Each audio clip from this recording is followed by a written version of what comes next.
Hey guys, welcome back to my channel. We're gonna jump right on into the recipes. The first one is a cornbread chili. You can use any chili recipe that you want to. This is just my no-fail one.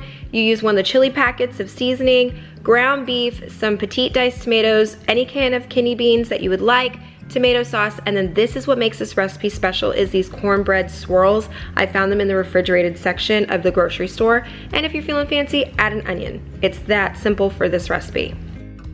Brown up your meat, throw the onion in there, and season as you go. I cannot recommend that more. Salt, pepper, Montreal steak, whatever you want, season your meat.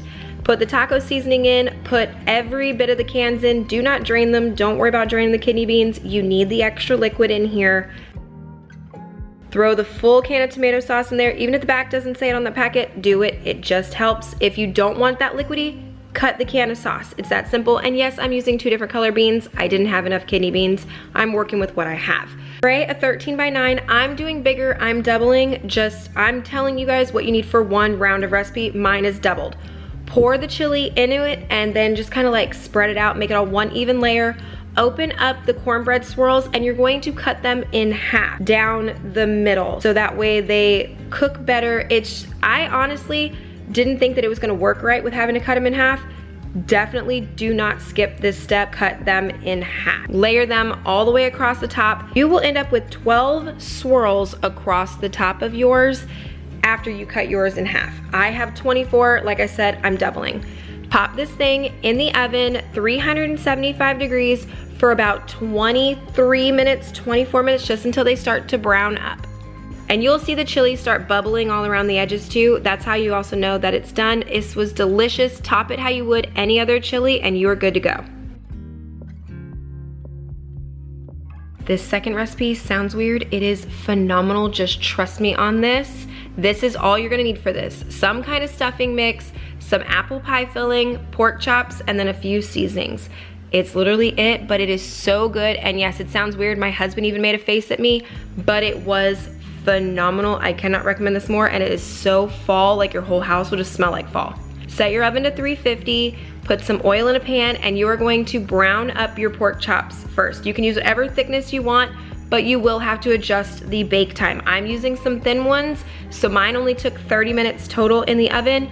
Yours will take longer if you use thicker pork chops. Pork is a very bland meat. Season this thing, salt, pepper, whatever seasonings you want, sage, parsley. I'm using the complete seasoning. You guys know I love that.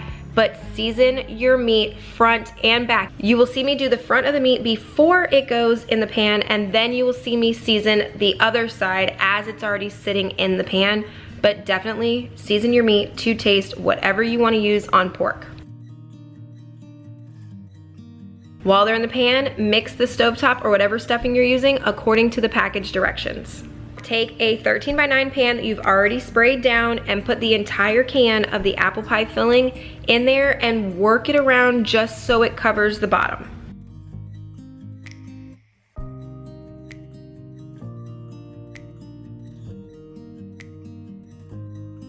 Once your pork chops have color on them, you're not looking to cook them all the way through, you're just looking for color here. Put them on top of the apples, directly from the pan, on top of the apples.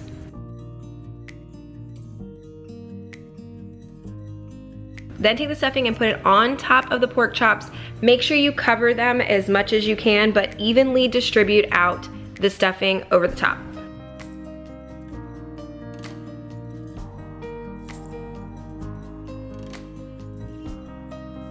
Cover the pan with foil, stick it in your oven for 20 minutes, then take the foil off and go another 10. But check your pork at that 20 minutes because these things can cook very quickly, and if they overcook, they get dry. But this was delicious, and I know you're gonna be worried about it being sweet. It's really not. Just serve it with whatever kind of side item vegetable you want. Very good. This next one is a shortcut of all shortcut recipes. It is a pumpkin Alfredo, and I do a chicken Alfredo just because my husband prefers the meat, but you do not have to do that at all. You just need some kind of jarred Alfredo. I'm doubling, I have 2, you only need 1. You're going to need some pumpkin puree, some noodles of your choice for chicken Alfredo, and some nutmeg. Well, and then if you are gonna use chicken, obviously, throw some chicken in there.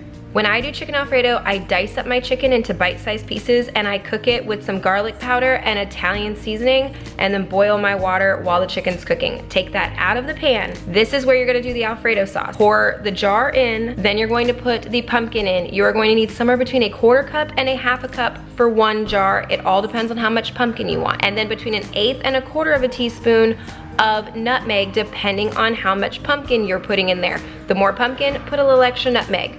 Reserve some of the cooking water to thin this out because it can get a little thick with the added pumpkin, but put the chicken back in there, put some of the water in there. You can customize this to your taste. If you want more pumpkin, less pumpkin flavor, that is completely up to you. And it does sound weird when you say pumpkin Alfredo. My family attacked this. I served it with a salad, and I'm gonna show you here in a second the pan that was completely devoured. Everyone in my house adored this. I cannot recommend this recipe more, and it's so fast and easy.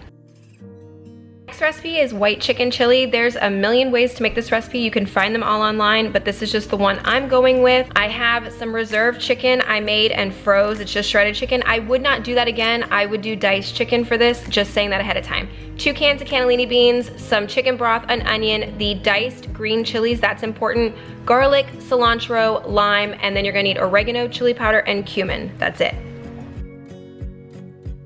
Start your pan on like a medium-high heat and put in some olive oil.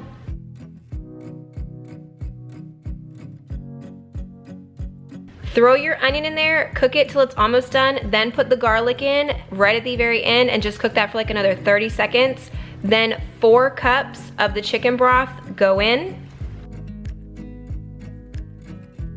Then add the entire can of the chilies. Mine are mild. You can up the heat of this by upping the heat of the chilies you buy. And if you want a little extra heat, you can always add a diced jalapeno into this too. Rinse and drain the beans and then throw both cans of that in. And then this is where you add your chicken. You can use a rotisserie chicken, pre-cooked chicken, however you want to do this, but I would definitely do diced chicken next time, not shredded. It just took up too much of the liquid.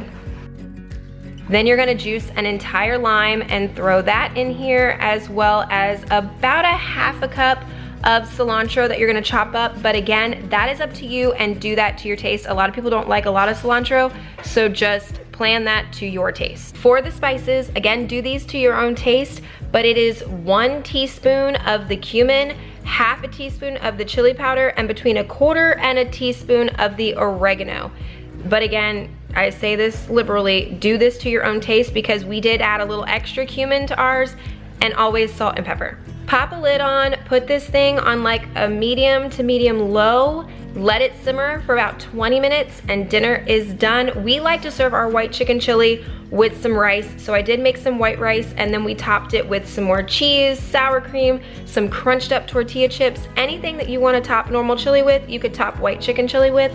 And this stuff was amazing, and it does reheat well too, but keep the rice separate. The last recipe is called ground beef stew. My husband, he questioned this up and down and he regrets it because he adored it. For this, you're just going to need some seasonings. That beefy onion stuff is a must. Beef broth, tomato soup, tomato paste, an onion, carrots, potatoes, and your ground beef. But it is so simple. Oh, and some frozen peas. I almost forgot. But it is easy, it's cheap, and it all goes in a crock pot.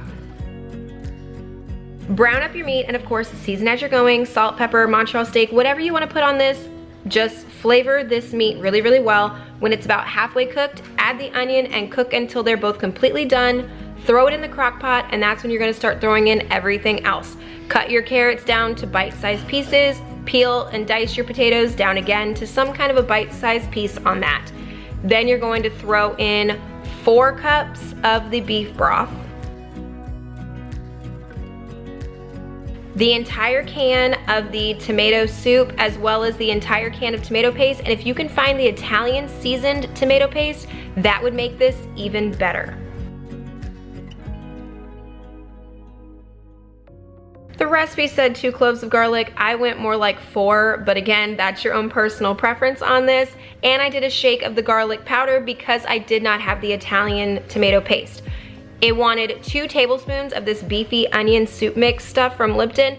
I just threw the whole pack because it only had about a 1/2 teaspoon left in there. So I just threw in 1 whole pouch. Now for the rest of the seasonings, a teaspoon of the parsley goes in, a teaspoon of Italian seasoning, and then just mix all of this up really good. Make sure you break up that tomato paste. That's another reason why you need to mix this really, really well. And then throw a lid on and throw it on low. The longer, honestly, you can let this sit, the better. Mine sat on low for about 5 hours. I wish I would have given it 6 or even 7. But the longer time you can give this in your crock pot, the better. It's just like normal beef stew. It just develops more flavor the longer that it cooks. This was delicious. It is definitely on the menu for later in this fall when the temperatures really drop here. But thank you guys so much for watching this one. I hope you enjoyed it. If you did, give it a thumbs up. Let me know down below if you want more dinner videos. I do have a Halloween themed dinner video coming up. Subscribe if you're not already, and I will see you in the next one. Bye guys.